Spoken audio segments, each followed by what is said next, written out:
بسم اللہ الرحمن الرحیم الحمد للہ کفا وسلام علی عبادہ الذین اصطفیٰ وصلی وسلم وبارک علی نبینا المصطفیٰ وعلی آلہ وصحبہ نجوم الہدی وقادۃ التقی اما بعد بالسند المتصل قال المصنف رحمہ اللہ تعالی بسم اللہ الرحمن الرحیم باب کیف کان بدء الوحی الی رسول اللہ صلی اللہ علیہ وسلم وقول اللہ عز وجل انا اوحینا الیک کما اوحینا الی نوح والنبیین من بعدہ وبه قال حدثنا الحمیدی قال حدثنا سفیان قال حدثنا یحیی بن سعید الانصاری قال اخبرني محمد بن ابراہیم التیمی انه سمع علقمة بن وقاص الليثي يقول سمعت عمر بن الخطاب رضی اللہ تعالی عنہ على المنبر يقول سمعت رسول اللہ صلی اللہ علیہ وسلم يقول انما الاعمال بالنیات وانما لامرئ ما نوى فمن كانت هجرته الى دنیا يصيبها والى امرأة ينكحها فهجرته الى ما هاجر الیہ۔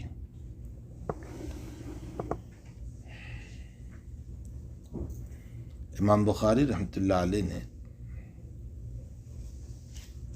سب سے پہلے جس روایت کو ذکر کیا یہ حدیث نیت ہے۔ اس حدیث شریف کے مختلف نام ہیں۔ اس کو حدیث نیت بھی کہا جاتا ہے، اس کو حدیث اعمال بھی کہا جاتا ہے، اس کو حدیث عمر بھی کہا جاتا ہے، اس کو حدیث ہجرت بھی کہا جاتا ہے، اور اس کو تلیۃ القطب الحدیث بھی کہا جاتا ہے۔ تلیۃ قطب الحدیث کا معنی حدیث کی ابتدائے اس حدیث کو لکھنا۔ تلیہ لشکر کا وہ حصہ جو لشکر سے آگے جاتا ہے اور آنے والے لشکر کا نظام کرتا ہے، اس کو تلیہ کہا جاتا ہے۔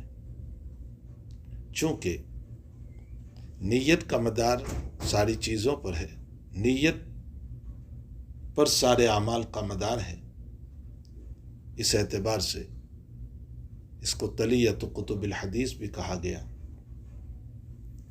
حتیٰ کہ علامہ خطیب بغدادی رحمۃ اللہ علیہ نے امام بخاری رضی اللہ تعالیٰ عنہ کا ایک قول نقل کیا ہے کہ من اراد ان یصنف الکتاب فلیبدأ بہذا الحدیث، جو کوئی کتاب لکھنا چاہے اس کو چاہیے کہ اسی حدیث شریف سے اپنی کتاب کی ابتدا کرے۔ اسی لیے امام بخاری رضی اللہ تعالیٰ عنہ نے اسی روایت سے اپنی کتاب کی ابتدا فرمائی۔ علامہ بغوی رحمۃ اللہ علیہ نے مصابیح کی ابتدا اسی حدیث شریف سے فرمائی ہے۔ آپ دیکھ لو مشکوٰۃ شریف جو آپ نے پڑھی، خطبے کے اختتام پر پہلے یہی حدیث آتی ہے، اس کے بعد کتاب الایمان شروع ہوتا ہے۔ اسی طرح علامہ بغوی نے اپنی کتاب شرح السنہ کو بھی اسی حدیث شریف سے ابتدا فرمائی۔ امام نووی رحمۃ اللہ علیہ نے اپنی کتاب الاربعین اور ریاض الصالحین ان دونوں کی ابتدا اسی حدیث شریف سے فرمائی ہے۔ حافظ ابن حجر عسقلانی رحمۃ اللہ علیہ نے اپنی کتاب بلوغ المرام کی ابتدا اسی حدیث شریف سے فرمائی ہے۔ علامہ سیوطی رحمۃ اللہ علیہ نے اپنی کتاب الجامع الصغیر کی ابتدا اسی حدیث شریف سے فرمائی ہے۔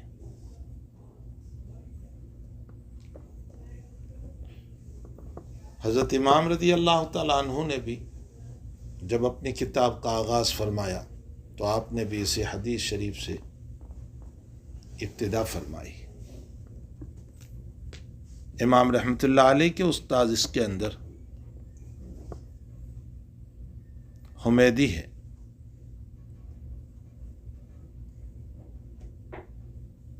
حمیدی کا نام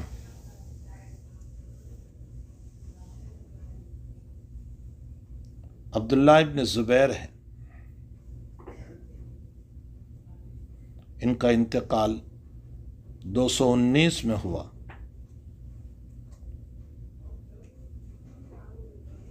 جب امام بخاری رحمۃ اللہ علیہ کی عمر گرامی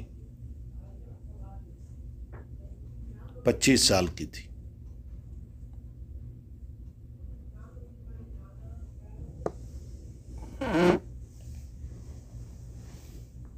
امام نے حمیدی کی روایت کو سب سے پہلے اس لیے ذکر کیا کہ حمیدی قریشی ہے، اور نبی اکرم صلی اللہ علیہ وسلم نے ارشاد فرمایا قدموا قریش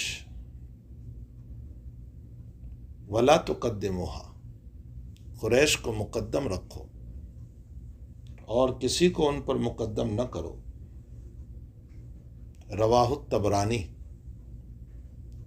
امام بخاری رحمۃ اللہ علیہ نے اس حدیث شریف پر عمل کرتے ہوئے قریشی کی روایت کو پہلے ذکر کیا۔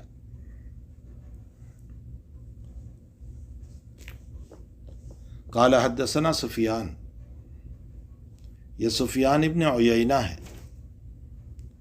سین پر تینوں اعراب پڑھ سکتے ہیں، سفیان بھی پڑھ سکتے ہیں، سفیان بھی پڑھ سکتے ہیں، سفیان بھی پڑھ سکتے ہیں۔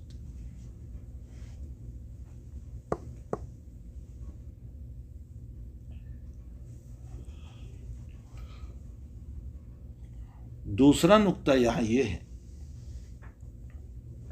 کہ حمیدی مکی ہے چونکہ قریشی ہے، اور سفیان ابن عیینہ بھی مکی ہے۔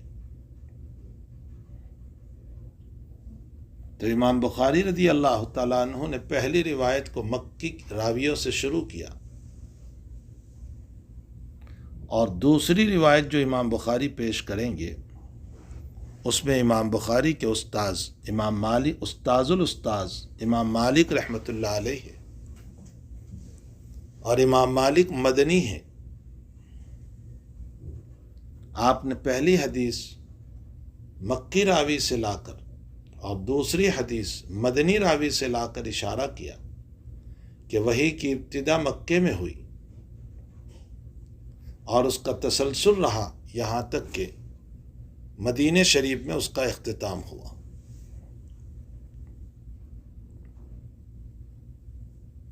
قال حدثنا یحیی بن سعید الانصاری، یحیی بن سعید الانصاری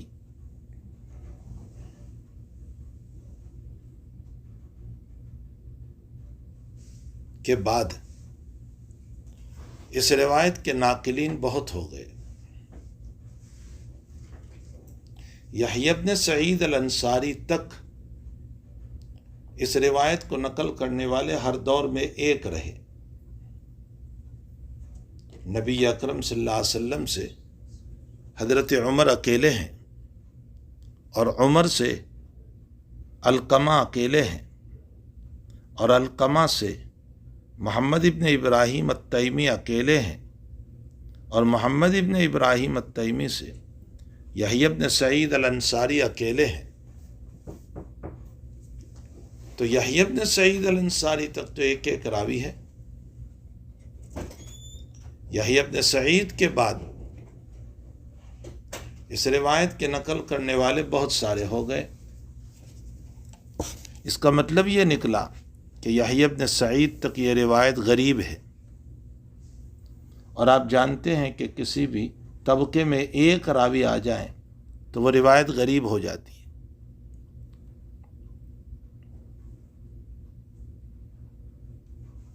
اب یحیی بن سعید الانصاری کے بعد اس روایت کو کتنے لوگ نقل کرتے ہیں؟ بعض تو کہتے ہیں کہ یحیی بن سعید سے 200 آدمی نقل کرتے، بعضوں نے کہا 250 نقل کرتے، بعضوں نے کہا 350 نقل کر دے،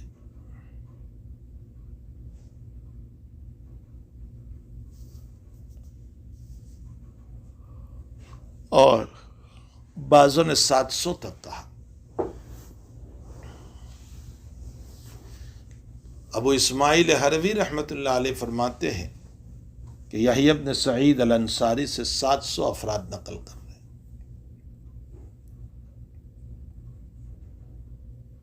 حافظ ابن حجر عسقلانی رحمۃ اللہ علیہ مقدمہ فتح الباری میں فرماتے ہیں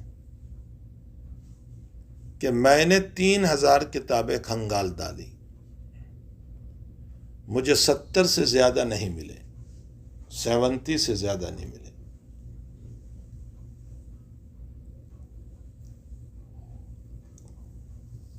لیکن بھائی اس کا یہ مطلب نہیں ہے کہ جن لوگوں نے 200 یا 300 یا زیادہ کہا وہ کوئی جھوٹ بول رہے تھے، وہ پہلے کے لوگ ہیں۔ حافظ صاحب پیچھے آ رہے ہیں، ظاہر سی بات ہے کہ کبھی اگلوں کو جو باتیں ملتی ہے وہ پچھلوں کو نہیں ملتی، اس لیے ہم اگلوں کے قول کی تردید نہیں کر سکتے۔ بہرحال یحییٰ بن سعید الانصاری کے بعد تو اس روایت کے نقل کرنے والے بہت سارے ہیں۔ قال اخبرنی محمد بن ابراہیم التیمی انہ سمع علقمۃ بن وقاص اللیثی یقول سمعت عمر بن الخطاب رضی اللہ تعالی عنہ علی المنبر۔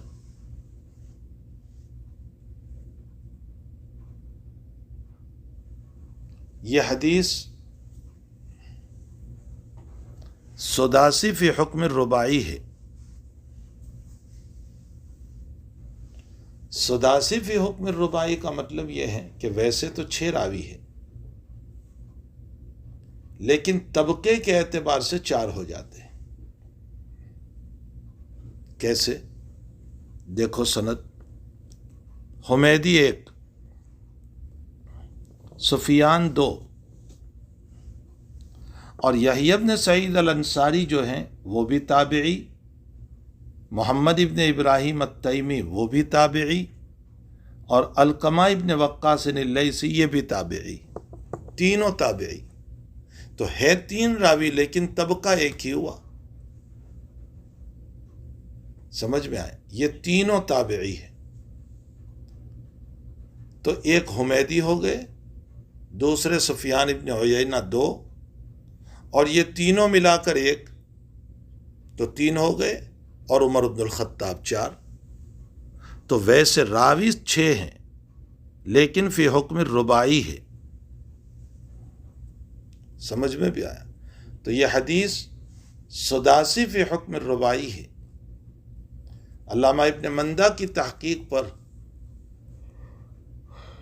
علقمہ تابعی نہیں ہے بلکہ صحابی ہے، تو بھی کوئی حرج نہیں، صحابی میں 2 ہو گئے اور تابعی میں 2 ہو گئے، حکم تو وہی رہا، سداسی فی حکم الرباعی۔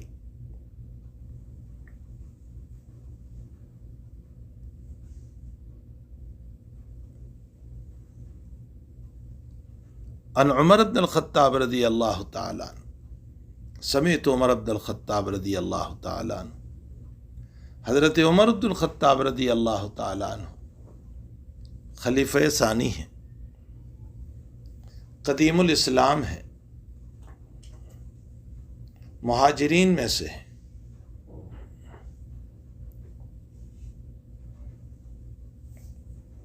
نبی علیہ الصلاۃ والسلام کی مراد ہے۔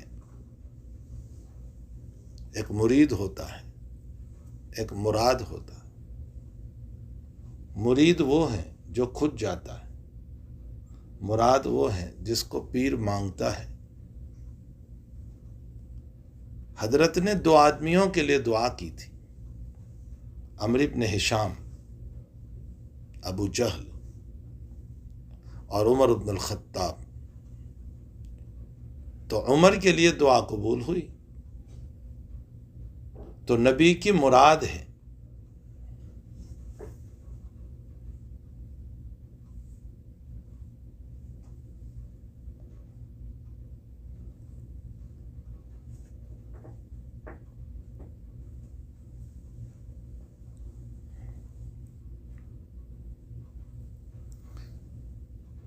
اور اس سے بڑھ کر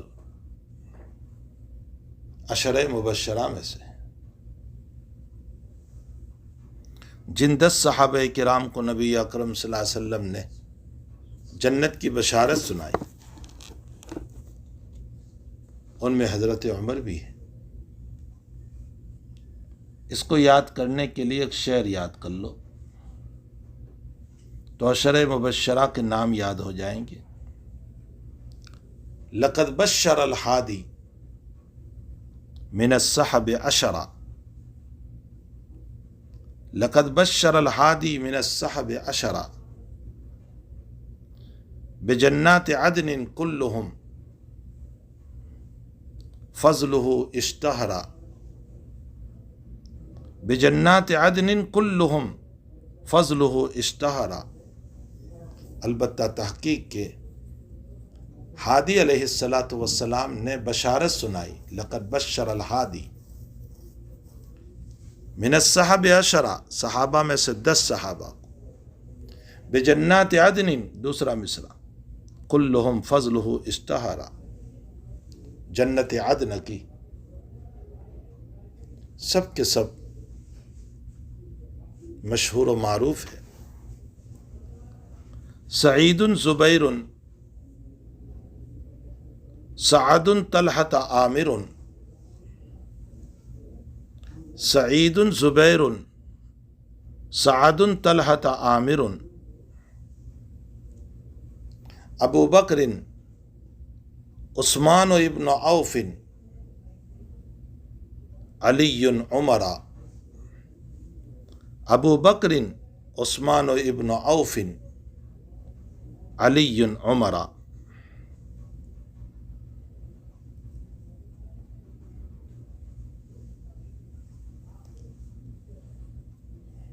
تو حضرت عمر رضی اللہ تعالیٰ عنہ عشرہ مبشرہ میں سے۔ آپ نے عمر رضی اللہ تعالیٰ عنہ ہی کی روایت سے اپنی کتاب کی ابتدا کیوں فرمائی؟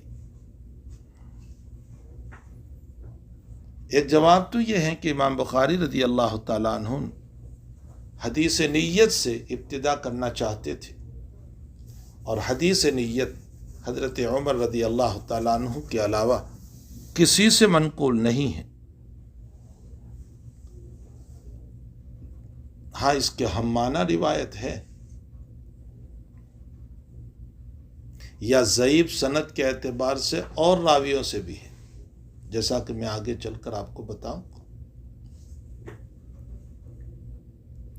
لیکن صحیح سند کے ساتھ حضرت عمر سے ہے۔ اور حضرت نبی اکرم امام بخاری رضی اللہ تعالیٰ عنہ اپنی نیت کی تصحیح کی طرف اشارہ کر رہے ہیں کہ میں صحت نیت کے ساتھ اپنی اس کتاب کو تصنیف کر رہا ہوں، اس لیے آپ نے حدیث عمر سے ابتدا فرمائی۔ ایک دوسری وجہ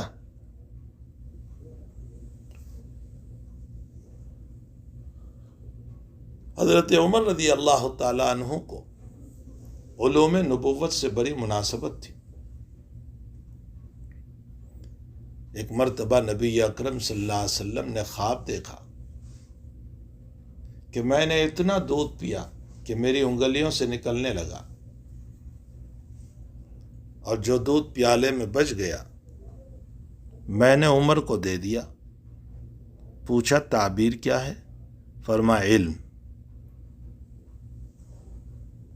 تو عمر کو نبوت، علوم نبوت سے بڑی مناسبت تھی۔ اس اعتبار سے بھی حضرت عمر رضی اللہ تعالیٰ عنہ کی روایت سے اس کتاب کا آغاز فرمایا۔ چونکہ یہ علوم کی کتاب ہے تو مناسبت علوم نبوت کی نسبت پر حضرت عمر کی روایت سے آغاز فرمایا۔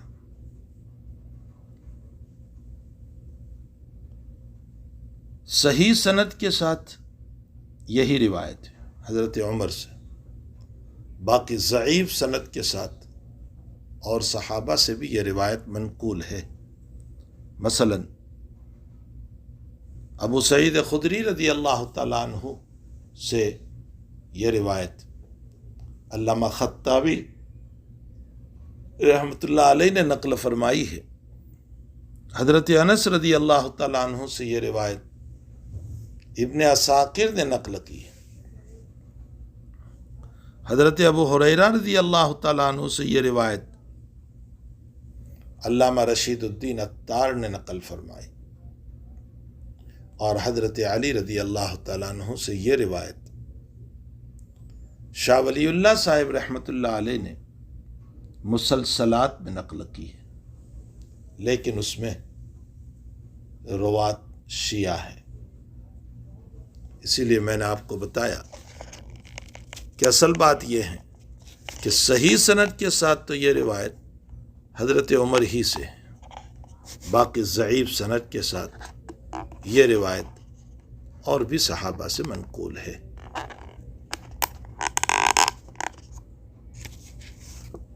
ہاں البتہ اس کے ہم معنی روایت صحیح موجود ہے، جیسے بخاری میں آپ پڑھو گے ولیکن جہاد و نیت، خود بخاری میں یہ اس کے ہم معنی روایت ہے،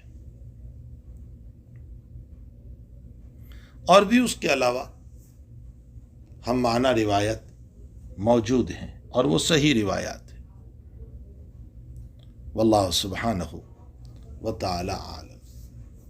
اس روایت کو ائمہ ستہ نے نقل کیا ہے، یعنی امام بخاری، امام مسلم، امام ترمذی، ابو داؤد، نسائی، ابن ماجہ سبھی نے نقل کیا۔ بعض اکابر کی رائے یہ ہے کہ یہ روایت موطا امام مالک میں بھی ہے۔ حافظ ابن حجر عسقلانی رحمۃ اللہ علیہ نے اس کی تردید کی مقدمہ فتح الباری میں۔ ابو الخطاب ابن دہیہ رحمۃ اللہ علیہ فرماتے ہیں کہ یہ روایت بخاری شریف میں موجود ہے، موطا میں موجود ہے۔ حافظ صاحب نے ان کی تردید کی۔ حافظ صاحب نے کہا کہ موطا میں نہیں ہے، لیکن موطا کے بہت سارے نسخے ہیں، ان نسخوں میں ایک نسخہ موطا امام محمد بھی ہے۔ موطا امام محمد کی متعدد روایتیں امام مالک سے ہیں۔ امام محمد رحمۃ اللہ علیہ جہاں ابو حنیفہ رحمۃ اللہ علیہ کے شاگرد رشید ہیں، وہیں پر امام مالک کے بھی شاگرد ہیں، اور موطا امام محمد میں آپ نے امام مالک سے یہ روایت نقل فرمائی ہے، تو موطا امام محمد بروایت مالک یہ روایت موجود ہے۔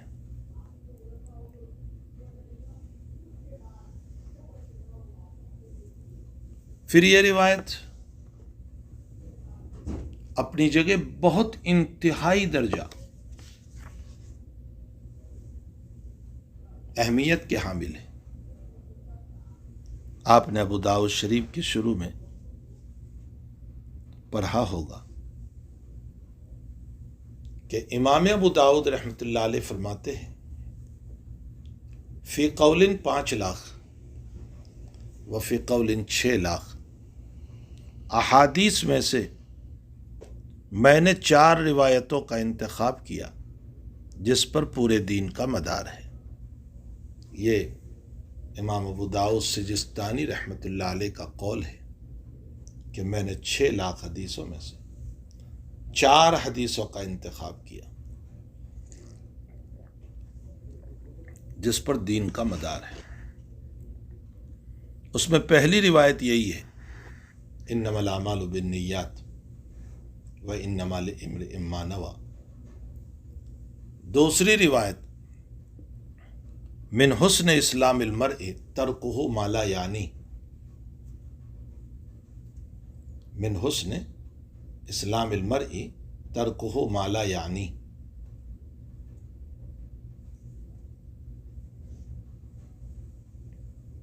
انسان کا بہترین اسلام یہ ہے کہ لا یعنی باتوں کو چھوڑ دے آج کل لوگ لایانی باتوں میں پڑے ہوئے ہیں، جب دیکھو واٹس ایپ، جب دیکھو واٹس ایپ،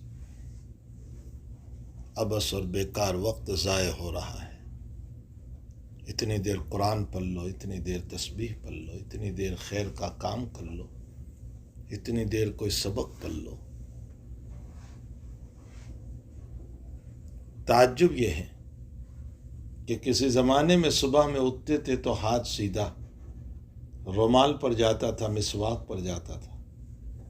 اب اٹھتے ہیں تو اٹھتے ہی سیدھا ہاتھ موبائل پر جاتا ہے، اور بغیر وضو کیے ہوئے پہلے دیکھتے ہیں میسج کس کے آئے۔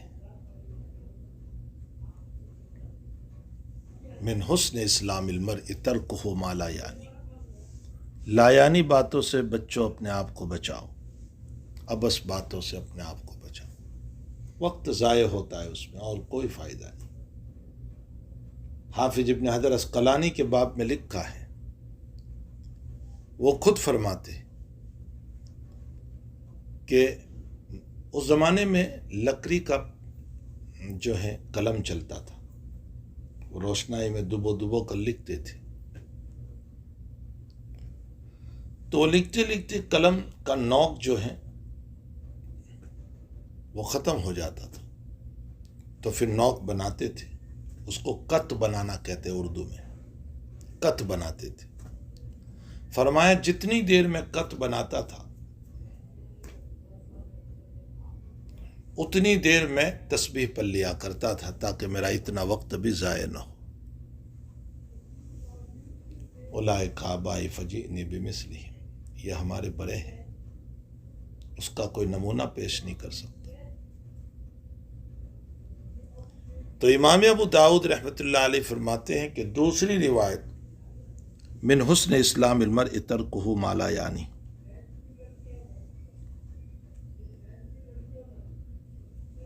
تیسری روایت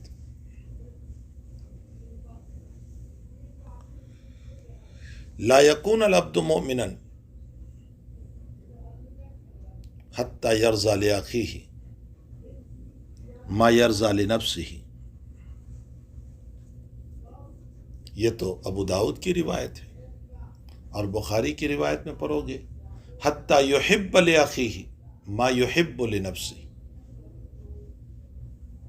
لا یؤمن احدکم، بخاری کی روایت، تم میں سے کوئی مومن نہیں ہو سکتا حتی یحب لأخیہ ما یحب لنفسہ،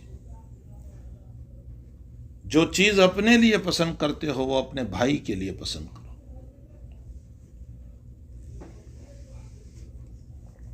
اگر بھائی آپ اپنے لیے عزت پسند کرتے ہو تو آپ کے لیے بھی میں عزت پسند کروں۔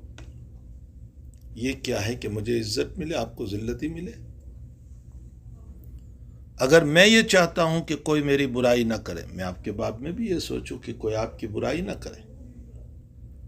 اگر میں یہ چاہتا ہوں مجھے دولت ملے، آپ کے باب میں بھی میں چاہوں کہ آپ کو دولت ملے۔ نبی علیہ السلام فرماتے ہیں تم میں سے کوئی مومن نہیں ہو سکتا جب تک کہ اپنے بھائی کے لیے اپنے لیے جو پسند کرتا ہے وہ اپنے بھائی کے لیے پسند نہ کرے۔ اور چوتھی روایت الحلال بین والحرام بین وبینہما مشتبہات، فمن اتقى الشبہات فہو علی التقوی او کما قال صلی اللہ علیہ وسلم۔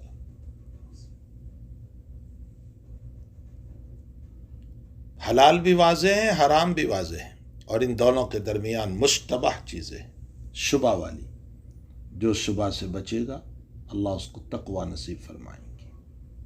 اشتباہ سے اپنے آپ کو بچاؤ، مشتبہ چیزوں سے۔ ان چار کو امام ابو داؤد نے بنیاد کیوں بنایا؟ اس کی وجہ یہ ہے کہ انما الاعمال بالنیات کا تعلق باطن سے، قلب سے، اور سارے اعمال کا مدار نیت پر ہے۔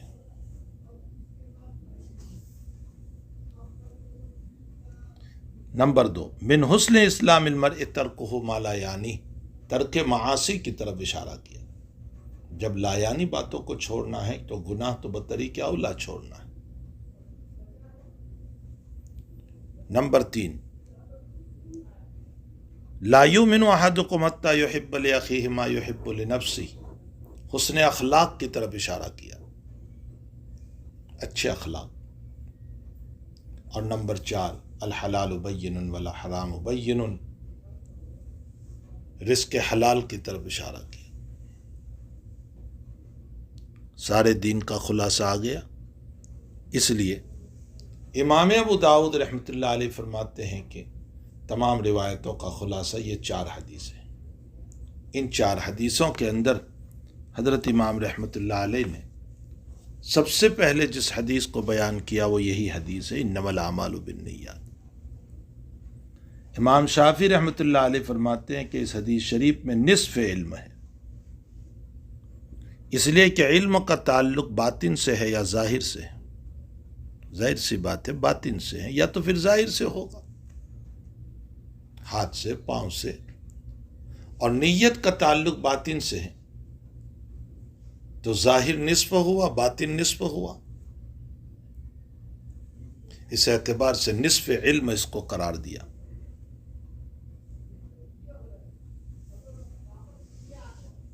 بعضوں نے کہا کہ اس روایت میں ثلث علم ہے۔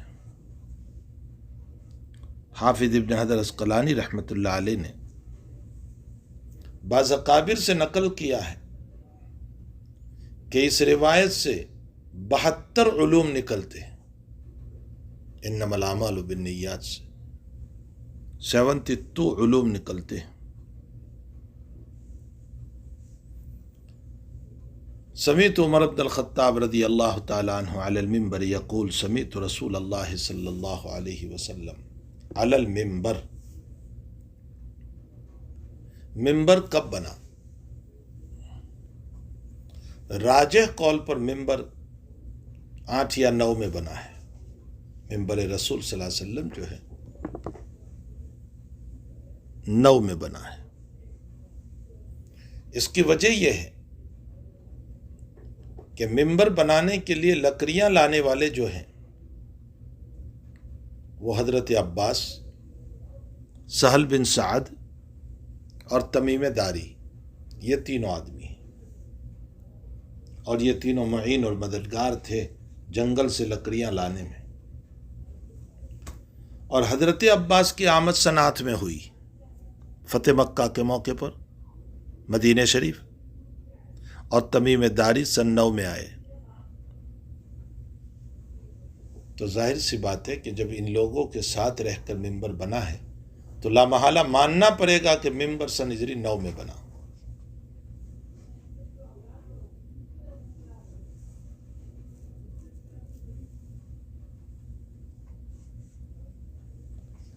اب ایک اشکال ہوتا ہے کہ منبر کا تذکرہ تو اس سے پہلے بھی ملتا ہے روایتوں میں۔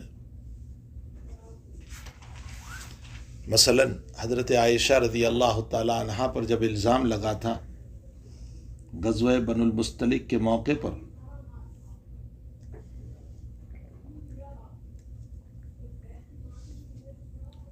اس موقع پر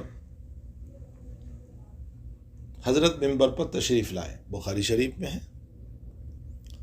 اور یہ واقعہ سن 5 میں پیش آیا تھا۔ اس کا مطلب سن 5 میں منبر تھا۔ جلد ثانی میں آپ پڑھو گے کعب ابن اشرف کا قتل، جو یہودی تھا، اس روایت میں ہے کہ حضرت منبر پر تشریف لائے، اور کعب ابن اشرف کا قتل سن ہجری 3 میں ہوا۔ اس کا مطلب سن ہجری 3 میں منبر موجود تھا۔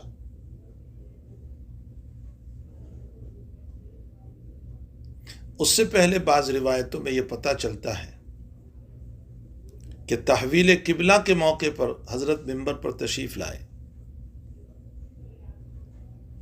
اس وقت منبر موجود تھا، اور تحویل قبلہ سن 2 میں ہوا، سن ہجری 2 میں، مدینے آنے کے دوسرے سال۔ تو ابھی میں نے آپ کو یہ کہا کہ سن 9 میں ممبر بنا، تو پھر ان روایتوں میں تو اس سے پہلے بھی ملتا ہے۔ اس کا جواب یہ ہے کہ اس سے پہلے جو تھا ممبر، وہ ممبر الطین تھا، مٹی کا بنا ہوا تھا۔ ایک مٹی کی اونچی جگہ بنا دی تھی نبی اکرم صلی اللہ علیہ وسلم کے لیے صحابہ کرام نے۔ اصل ممبر جو ہے وہ سن 9 میں بنا، اور یہ اس سے پہلے جو روایات میں ہیں، اصل میں لوگ حضرت کے پاس آتے تھے اور حضرت نیچے بیٹھے ہوتے تھے، صحابہ کے اندر تو آنے والے کو پوچھنا پڑتا تھا کہ تم میں محمد کون ہے؟ تو حضرت کی تھوڑی سی منقبت اور فضیلت کے لیے صحابہ نے تھوڑی سی اونچی ایک جگہ بنا دی تھی مٹی کی، اس کو ممبر الطین کہتے ہیں۔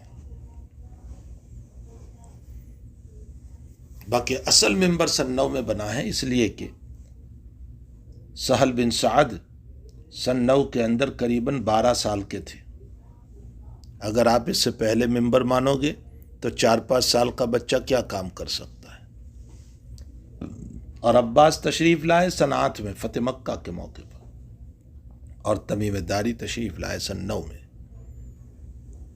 تمیم داری تو وہ ہیں جنہوں نے سب سے پہلے مسجد نبوی میں چراغ بھی جلایا تھا۔ اس سے پہلے مسجد نبوی میں چراغ نہیں تھا بھائی، روشنی کے لیے۔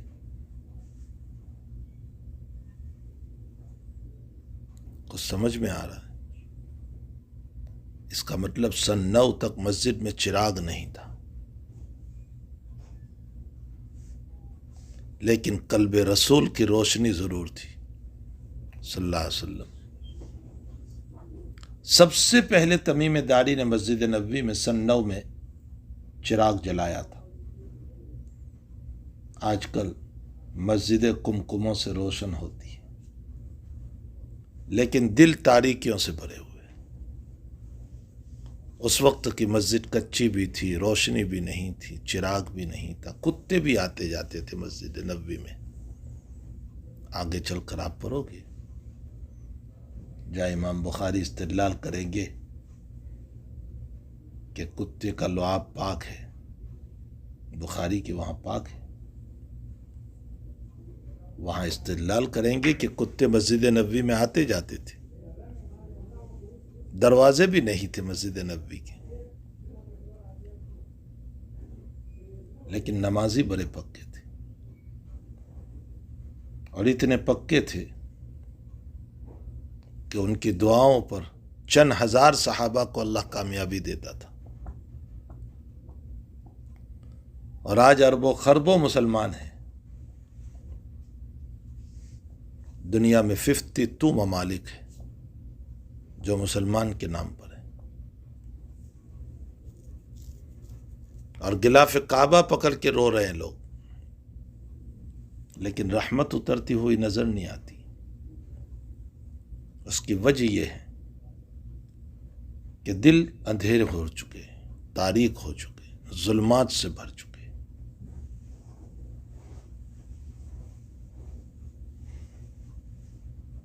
تو بہرحال ممبر جو ہے سن 9 میں بنا۔ سمعت رسول اللہ صلی اللہ علیہ وسلم یقول،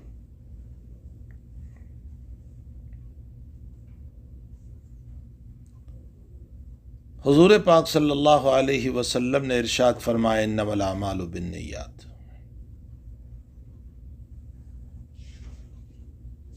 علامہ خطابی، علامہ آجری،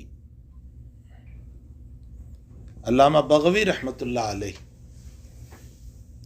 ان تینوں نے یہ لکھا ہے کہ اس حدیث کا شان ورود یہ ہوا تھا کہ ایک عورت تھی جس کا نام ام قیس تھا،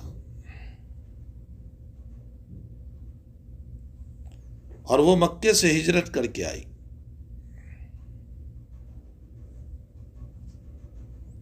تو ایک آدمی نے ان کو خطبہ دیا،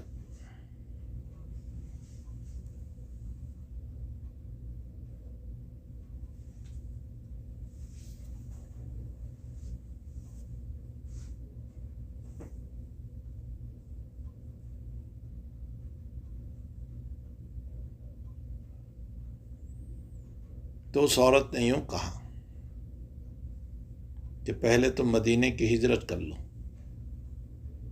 تب میں تم سے نکاح کروں گی۔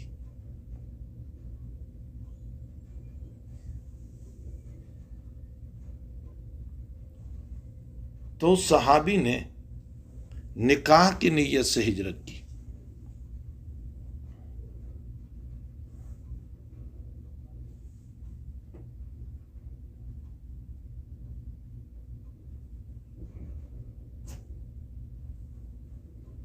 سمجھ میں آئے؟ نبی کی نصرت کی نیت سے ہجرت نہیں کی۔ یہ پورا واقعہ زبیر ابن بکار نے اخبار مدینہ میں نقل کیا ہے، اور اس کو علامہ خطابی نے، علامہ آجری نے، علامہ بغوی نے نقل فرمایا۔ جب نبی اکرم صلی اللہ علیہ وسلم کو اس بات کا پتہ چلا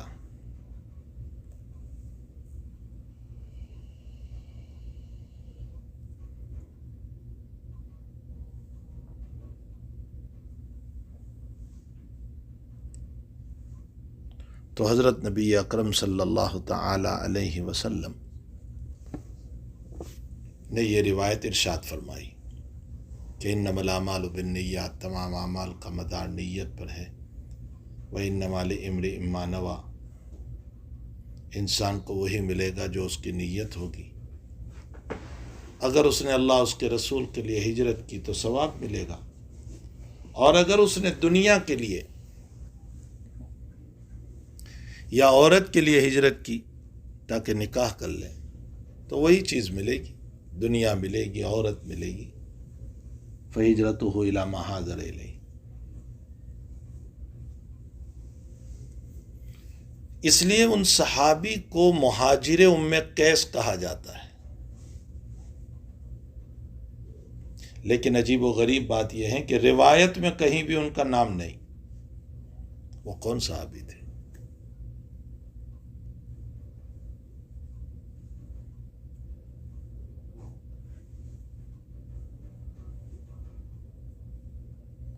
اللہ تعالیٰ اپنے نبی کے اس صحابی کو چھپانا چاہتا تھا،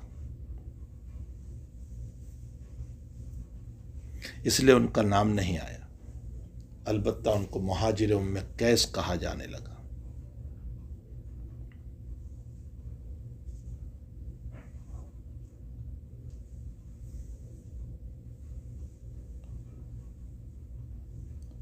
سمعت رسول اللہ صلی اللہ علیہ وسلم یقول انما الاعمال بالنیات، تمام اعمال کا مدار نیت پر ہے۔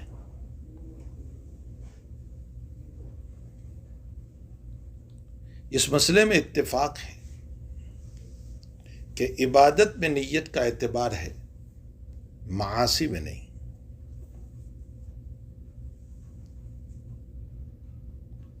انسان عبادت میں نیت کرے گا تو عبادت مقبول عند اللہ، اور مباح کاموں میں نیت کرے گا۔ مباح کس کو بولتے ہیں؟ جس کا کرنا ضروری نہیں، کرو تو ٹھیک ہے، نہ کرو تو کوئی حرج نہیں، جیسے تجارت، بزنس، جاب، یہ سب مباح ہے، شریعت آپ پر ضروری قرار نہیں دیتی، کرو تو ٹھیک ہے، نہ کرو تو کوئی حرج نہیں۔ یہ جتنے مباح کام ہیں یہ نیت حسنہ سے باعث ثواب ہو جائیں گی۔ اگر کوئی نیت نہیں کی تو وہ کام جائز، ثواب کچھ نہیں، اور اگر آپ نے اس پر نیت کی تو اس نیت حسنہ کی بنیاد پر جاب باعث ثواب ہوگا، تجارت باعث ثواب، بزنس باعث ثواب، اور نیت یہ ہوگی بھائی کہ میں اس لیے جاب کر رہا ہوں کہ رزق حلال میرے لیے ضروری ہے، میری بیوی کی کفالت، میرے بچوں کی کفالت میرے ذمے ہے، اس کے لیے میں جاب کر رہا ہوں، میں اس لیے تجارت کر رہا ہوں، اور میرے پاس پیسہ ہوگا تو میں ان سب پر خرچ کے بعد اللہ کے راستے میں دوں گا، خرچ کروں گا۔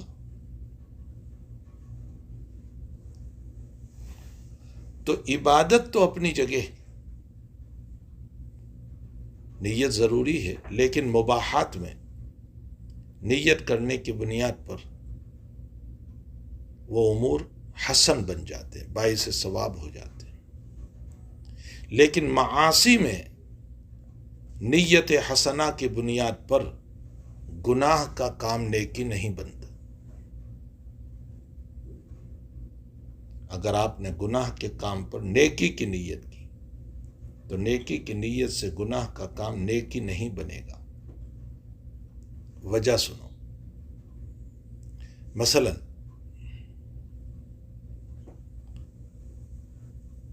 کسی نے بینک میں پیسہ رکھا اور نیت یہ کی کہ مجھے اس سے جو انٹرسٹ ملے گا اس سے میں غریبوں کا تعاون کروں گا۔ ویسے بینک میں پیسے رکھنا اس نیت سے کہ مال کی حفاظت ہو، یہ تو جائز ہے، یہ بالکل جائز، کوئی آپ کو منع نہیں کرتا، آپ بینک میں رکھیے حفاظت مال کی نیت سے۔ لیکن اچھا ایک مسئلہ اور سمجھ لو، آپ نے حفاظت کی نیت سے مال کو رکھا اور اس پر انٹرسٹ آ رہا ہے، وہ انٹرسٹ لے لو۔ آپ نہیں لوگے تو اسی انٹرسٹ کو وہ لوگ کسی اور جگہ استعمال کریں گے، اور ہو سکتا ہے کہ آپ کے خلاف بھی استعمال ہو۔ اس کے بجائے آپ لے لو اور لے کر کے کسی غریب کو دے دو جو بہت زیادہ ضرورت مند ہو، لیکن بلا نیت ثواب، ثواب کی نیت نہیں، اس لیے کہ یہ جو کچھ دے رہے ہیں وہ عبادت نہیں ہے، اس لیے ویسے ہی دے دو بلا نیت ثواب۔ یہ جو آج کل لوگ کہتے ہیں نہیں نہیں ہمیں نہیں چاہیے، آپ نہیں لوگے تو بہرحال وہ تو نکلا ہی ہے، کسی اور جگہ استعمال کریں گے وہ۔ لیکن اس نیت سے پیسہ رکھنا بینک میں کہ اس پر انٹرسٹ آئے گا اور میں غریبوں کو دوں گا، نیت بڑی اچھی ہے غریبوں کو دینے کی، لیکن کام گناہ کا کر رہا ہے۔ اس نیت حسنہ کی بنیاد پر یہ جو گناہ کا کام کر رہا ہے یہ جائز نہیں ہوگا۔ انٹرسٹ کی نیت سے بینک میں پیسہ رکھنا جائز نہیں ہوگا، حفاظت کی نیت سے رکھے۔ ہاں ضمنی طور پر آئے تو پھر دے دو کسی کو۔ یا مثلا تم نے نیت کی کہ میں چوری کروں گا اور چوری کر کے پیسے لاؤں گا اور مسجد بناؤں گا، واہ بڑی اچھی نیت ہے، مسجد بنانے کی نیت ہے آپ کی، غریبوں کی مدد کی نیت ہے، نیت حسنہ تو ہے، لیکن اس نیت حسنہ کی بنیاد پر چوری کا عمل جائز نہیں ہوگا۔ اس سے یہ معلوم ہوا کہ نیت حسنہ کی بنیاد پر گناہ کا کام جائز نہیں ہوگا، وہ گناہ کا کام گناہ رہے گا۔ اس کو میں نے یوں کہا کہ نیت حسنہ گناہ میں مؤثر نہیں ہے، اس کا کوئی اثر نہیں ہوگا۔ وہ مباح کاموں میں تو مؤثر ہے کہ جو کام بلا ثواب کے تھا آپ نے اس میں نیت حسنہ کر لی تو ثواب ہو گیا، تو مباح کام میں نیت حسنہ سے وہ باعث عبادت بن گیا، لیکن امور معاصی نیت حسنہ کی بنیاد پر جائز نہیں ہوگا۔ مسئلہ سمجھ میں آیا؟ بلکہ گناہ کا کام نیت خبیثہ کی بنیاد پر صغیرہ سے کبیرہ اور کبیرہ سے اکبر الکبائر بنے گا۔ مثلا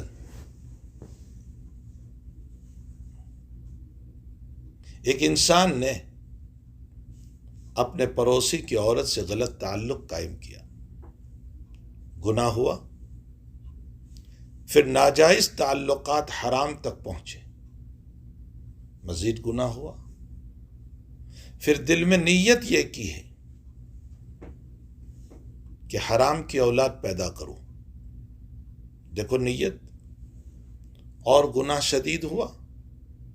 پھر نیت یہ کی ہے کہ اس کے شوہر سے جدائی کراؤں، اس کا گھر توڑوں، بری نیت ہے۔ ان جتنی نیتوں کو کرتا جائے گا بری نیت، گناہ سخت سے سخت ہوتا چلا جائے گا۔ تو نیت فاسدہ کی بنیاد پر گناہ کا کام سخت سے سخت تو ہو سکتا ہے، لیکن نیت حسنہ کی بنیاد پر گناہ کا کام باعث ثواب نہیں ہوگا۔ مسئلہ خوب سمجھ لینا۔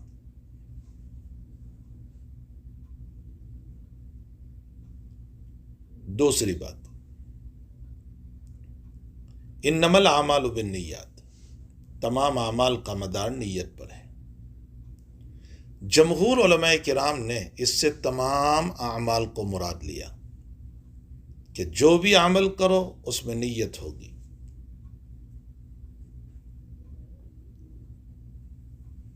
تو عبادات میں نیت فرض ہے، یہ تو ہمارے وہاں بھی ہے، حنفیہ کے وہاں بھی، نماز، روزہ، زکوٰۃ، حج، سب میں نیت فرض ہے۔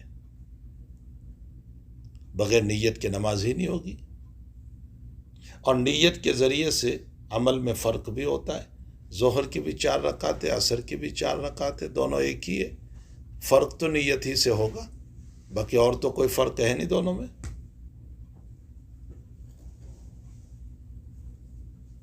تو عبادات میں نیت فرض ہے، لیکن کون سی عبادت میں نیت فرض ہے؟ جمہور علماء کرام فرماتے ہیں کہ تمام عبادات میں نیت فرض ہے، چاہے وہ عبادت مقصودہ ہو، چاہے وہ عبادت غیر مقصودہ ہو۔ سمجھ میں آئے؟ عبادت مقصودہ وہ عبادت ہے جو براہ راست عبادت ہے، جیسے نماز، روزہ۔ اور عبادت غیر مقصودہ کس کو کہتے ہیں؟ جو خود عبادت نہیں، لیکن کسی عبادت کے واسطے سے عبادت بنی۔ مثلا وضو بالذات عبادت نہیں ہے، دن میں 10 مرتبہ آپ منہ دھوتے ہیں، کوئی عبادت تھوڑی ہی ہے۔ البتہ نماز کی نیت سے، تلاوت کی نیت سے، مس مصحف کی نیت سے، قرآن پکڑنے کی نیت سے آپ کر رہے ہیں تو یہ عبادت بنے گا، تو یہ عبادت غیر مقصودہ۔ جمہور علماء میں ثلاثہ فرماتے ہیں کہ مطلقاً عبادت کے لیے نیت شرط ہے، چاہے وہ مقصودہ ہو یا غیر مقصودہ ہو، اسی لیے ان کے وہاں وضو کے اندر بھی نیت ضروری، تیمم میں بھی نیت ضروری۔ ان کا استدلال یہ حدیث شریف ہے، انما الاعمال بالنیات، اعمال مطلق ہے، تمام اعمال کا مدار نیت پر ہے، تو تمام اعمال میں وضو بھی آ گیا، وہ بھی تو عمل ہے، چاہے غیر مقصود ہے لیکن وہ بھی عمل ہے۔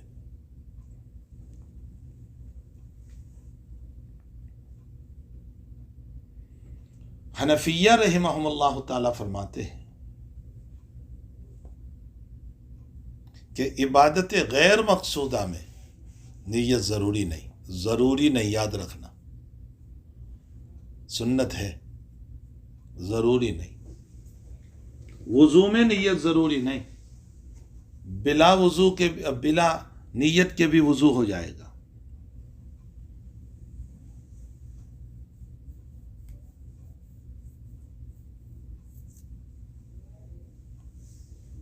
حنفیہ کا مستدل حدیث مسیء فی الصلاۃ آگے آئے گی۔ حدیث مسیء فی الصلاۃ کیا ہے؟ ایک صحابی رضی اللہ تعالیٰ عنہ مسجد میں آئے، دیہاتی صحابی تھے، آئے جلدی نماز پڑھی، یہ آپ نے پہلے بھی فقہ کی کتابوں میں روایت پڑھی، اور حضرت کی مجلس میں آ کر بیٹھ گئے، السلام علیکم، حضرت نے فرمایا ارجع فصلی فإنک لم تصلی، واپس جا، پھر سے نماز پڑھ، تو نے نماز نہیں پڑھی۔ پھر جلدی جلدی پڑھی، حضرت نے واپس کر دیا، پھر 3 مرتبہ ایسا کیا، تو وہ آخر میں کہنے لگے حضرت اس سے اچھی نماز مجھے نہیں آتی۔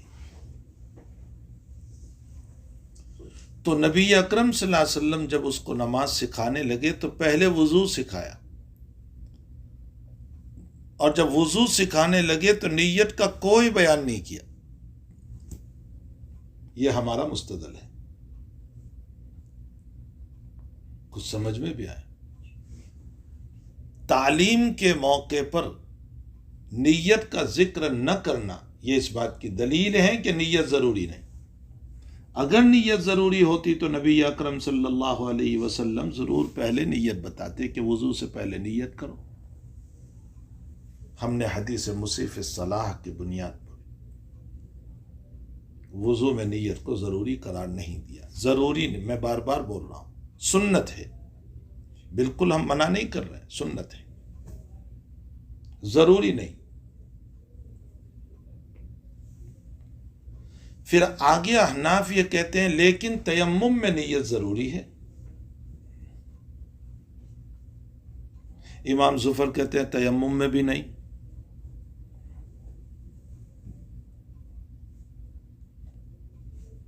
کیوں تیمم میں نہیں؟ فرمایا جب وضو میں نہیں ہے تو اس کا نائب ہے، وہ تو اصل میں نہیں، تو نائب میں کیا ضرورت پڑی؟ ایک دلیل۔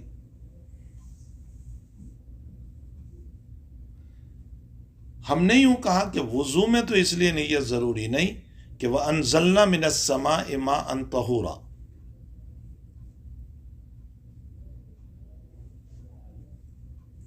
اللہ نے آسمان سے پاک پانی برسایا،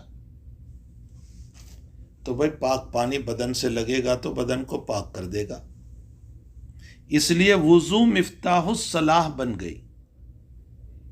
سمجھنا، یعنی اس وضو سے نماز پڑھ سکتے۔ ارے پاک پانی جب بدن سے لگا تو بدن پاک ہو گیا، اور جب بدن پاک ہوا تو نماز پڑھ سکتے ہیں۔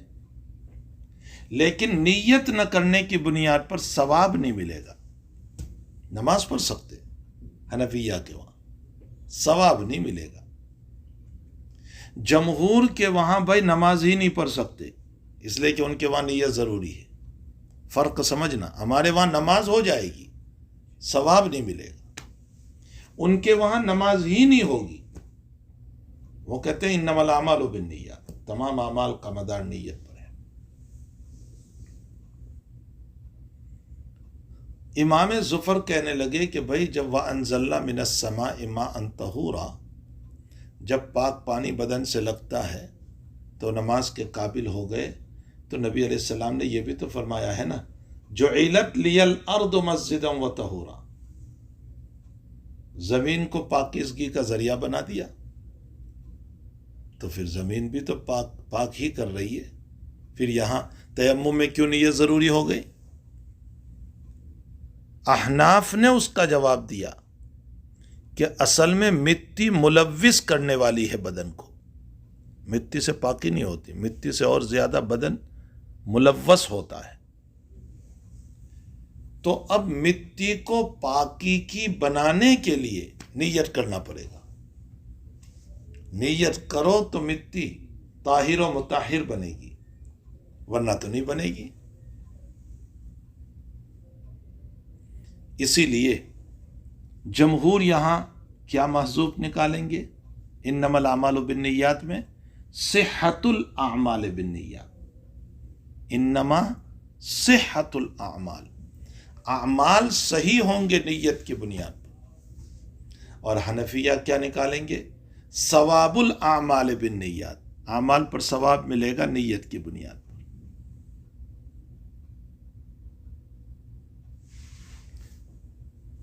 وَإِنَّمَا لِامْرِئٍ مَّا نَوَىٰ، اور ہر انسان کو وہی ملے گا جو اس نے نیت کی۔ بعضوں نے کہا کہ یہ دوسرا جملہ پہلے جملے کی تاکید ہے۔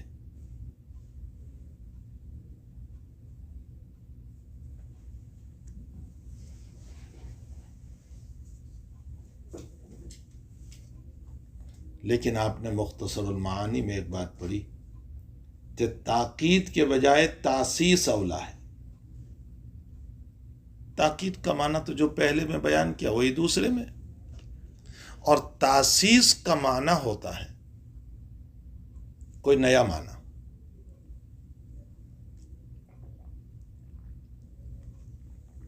یہاں نیا معنی کیا نکالیں گے؟ وَإِنَّمَا لِامْرِئٍ مَّا نَوَىٰ، ہر انسان کو اپنی نیت کا ثواب ملے گا۔ اس کا مطلب جتنی نیت کرے گا اتنے ثواب ملے گی، یہ بتانا چاہتے ہیں نبی اکرم صلی اللہ علیہ وسلم۔ مثلا میں آپ کو مثال دوں کہ آپ جمعہ مسجد میں نماز پڑھنے کے لیے جا رہے ہیں،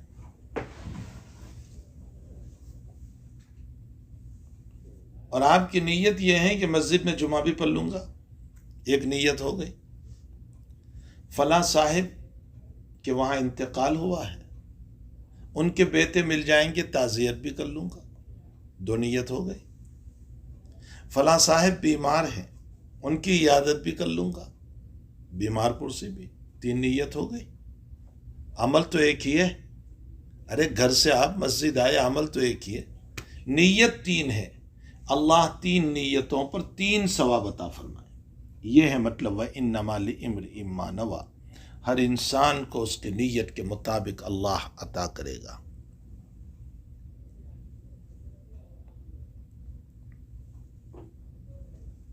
فمن كانت هجرته إلى دنيا يصيبها أو إلى امرأة ينكحها فهجرته إلى ما هاجر إليه۔ اس کی تشریح سے پہلے ایک بات سمجھو، اس سے پہلے ایک جملہ تھا من كانت هجرته إلى الله ورسوله فهجرته إلى الله ورسوله، یہ جملہ یہاں نہیں ہے روایت میں۔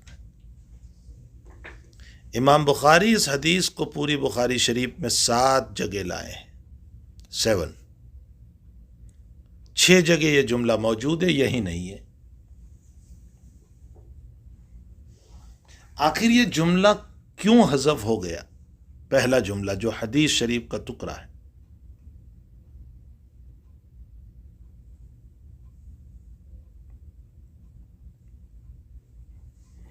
بعض تو یہ کہتے ہیں کہ واللہ عالم یہ غفلت کس کی وجہ سے آئی۔ بعضوں نے کہا کہ بہت ممکن ہے کہ امام بخاری کے استاذ علامہ حمیدی نے اسی طرح روایت نقل کی ہوگی۔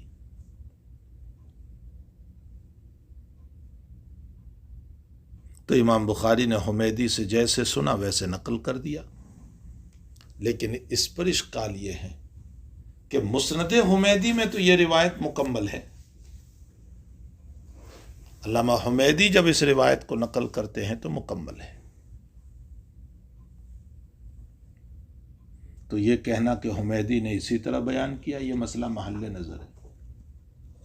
نمبر 3، خود امام بخاری رضی اللہ تعالیٰ عنہ نے روایت کو مختصر کر دیا اور جان بوجھ کر اس جملے کو حذف کر دیا۔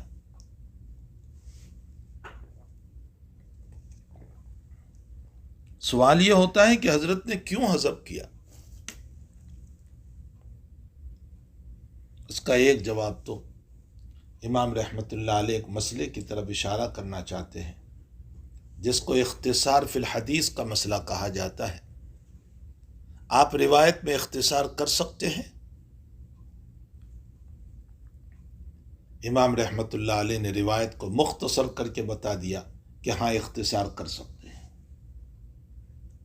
بشرطے کہ معنی میں تغیر نہ ہو۔ کچھ سمجھ میں بھی آ رہا ہے؟ حدیث میں تغیر نہ ہو، معنی میں تغیر نہ ہو، تو اس صورت میں اختصار فی الحدیث جائز ہے۔ آپ کو یہ اصول بتانا مقصود تھا، اس اصول کو بتلانے کے لیے امام رحمۃ اللہ علیہ نے اختصار کر دیا۔ نمبر 2، بعض اکابر کی رائے یہ ہے کہ امام بخاری رضی اللہ تعالیٰ عنہ نے اس لیے جان بوجھ کر حذف کیا کہ من کانت ہجرتہ الی اللہ ورسولہ جس کی ہجرت اللہ اس کے رسول کے لیے ہے، اس کی ہجرت اللہ اس کے رسول کے لیے ہوئی، یہ اخلاص پر دلالت کرتا تھا۔ اور امام بخاری نہیں چاہتے تھے کہ میں اپنی شان بتاؤں، اس لیے کہ اس جملے کا نقل کرنا یہ اس بات کی دلیل ہو جاتی کہ ماشاءاللہ میں بڑا اخلاص والا ہوں، میرا یہ کام بھی اللہ ہی کے لیے ہے۔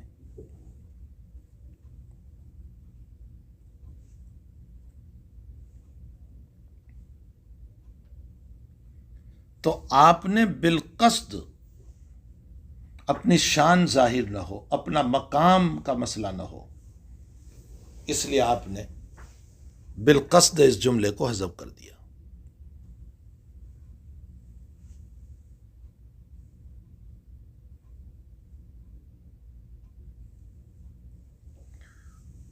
ہمارے حضرت شیخ مولانا زکریا اچھا یہ جو جواب ہے نا دوسرا، یہ ہمارے اکابر دیوبند نے بھی دیا ہے۔ حضرت شاہ وسیع اللہ صاحب رحمۃ اللہ علیہ فرماتے تھے کہ جی امام بخاری نے اسی لیے اس جملے کو حذف کر دیا کہ اپنی شان بتانا نہیں چاہتے تھے۔ اس سے یہ معلوم ہوتا ہے بھائی کہ انسان کو اپنی شان، اپنا مقام، اپنی بڑائی کہ میں بہت تقوی والا ہوں، میں بہت اچھی نیت والا ہوں، یہ باتیں نہ ہو۔ سمجھ میں آیا؟ ہمارے حضرت شیخ مولانا زکریا صاحب رحمۃ اللہ علیہ فرماتے ہیں کہ ایک ہیں تخلیہ اور ایک ہیں تجلیہ۔ کم وقت تو تم کیا صوفیہ کی اصطلاح پڑھتے ہو، یہاں تو کوئی ہے ہی نہیں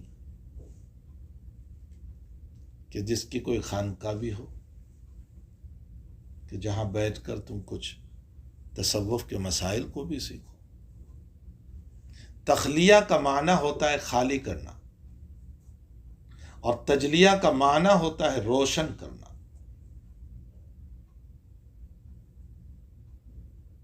امام رضی اللہ تعالیٰ عنہ نے پہلا جملہ چھوڑ دیا اور دوسرا جملہ ذکر کیا کہ جس نے عورت اور دنیا کے لیے ہجرت کی وہ اس کو ملے گا، یہ تخلیہ کا مسئلہ ہے۔ امام نے فرمایا دل خالی کرو پہلے تو من کانت ہجرت الی اللہ و رسولہ کا نور ملے گا۔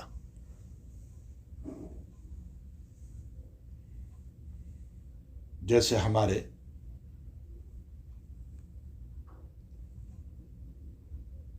حضرت مولانا حکیم سید مکرم حسین صاحب دامت برکاتہم العالیہ، اللہ آپ کو شفا دے، عافیت دے، حضرت شاہ عبد القادر صاحب رائے پوری رحمۃ اللہ علیہ کے آخری خلیفہ ہے دنیا میں، اب شاید کوئی ہو پاکستان میں، مجھے نہیں پتا، نہ یہ آخری خلیفہ ہے ہندوستان میں۔ تحدیث نعمت ہے کہ وہ کہیں سفر نہیں کرتے سوائے حج و عمرہ کے، لیکن وہ خرور تشریف لائے تھے۔ رات 3:30 بجے مجھے بلایا، چونکہ اس عاجز ہی نے دعوت دی تھی، مہمان خانے میں بلایا اور کہا کہ میں نے ابھی خواب دیکھا کہ میرے حضرت رائے پوری رحمۃ اللہ علیہ اور حضرت تھانوی اور حضرت گنگوہی میرے خواب میں ابھی آئے اور مجھے کہا کہ حنیف کو علم ظاہر کے ساتھ علم باطن بھی دے دے، تو یہ میرے بزرگوں کا حکم ہے، ہاتھ لا، میں تجھے اجازت دیتا ہوں۔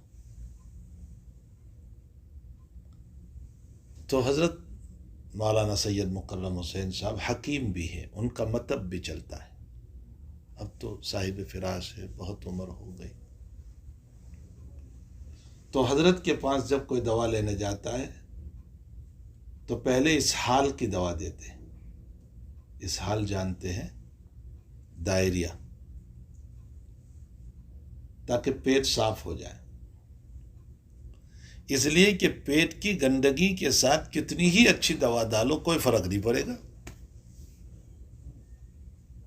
تو پہلے اسہال کراتے ہیں، 2 دن تک پیٹ خالی، اور جب پیٹ کی صفائی ہو جاتی ہے تو تیسرے دن دوا دیتے ہیں۔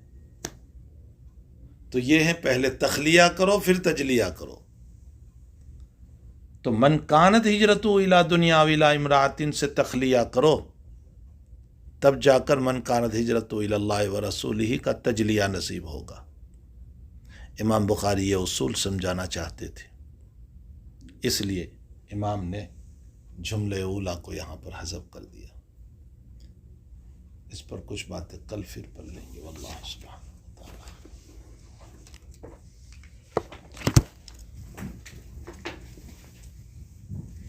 اللہ اکبر کبیرہ، لا الہ الا اللہ۔